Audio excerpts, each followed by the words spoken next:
Insurance कंपनीमध्ये भरती निघालेली आहे। इंडियन इन्शुरन्स कंपनी लिमिटेड अंतर्गत लेखपाल जनरलिस्ट पदाच्या एकूण 170 जागा आहे मित्रांनो।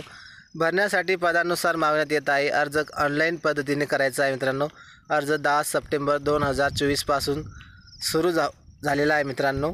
तसेच अर्ज करण्याची शेवटची तारीख 29 सप्टेंबर 2024 आहे। वयोमर्यादा 21 ते 30 वर्ष मित्रांनो। पदाचे नाव लेखपाल जनरलिस्ट, पदसंख्या 170। शैक्षणिक पात्रता शैक्षणिक पात्रता पदाच्या आवश्यकतेनुसार आहे। अर्ज पद्धती ऑनलाईन। अर्जाची सुरू होण्याची तारीख 10 सप्टेंबर। अर्ज सुरू होण्याची तारीख आहे मित्रांनो 2024 10 सप्टेंबर 2024 अर्ज सुरू होणार आहे मित्रांनो। अर्ज करण्याची शेवटची तारीख आहे 29 सप्टेंबर 2024। ज्या व्यक्तीला न्यू इंडिया इन्शुरन्समध्ये भरायचा असेल मित्रांनो फॉर्म, त्यांनी शेवटची डेट च्या अव्वल फॉर्म भरा मित्रांनो। सगळ्यांना बेस्ट ऑफ लक। जय हिंद।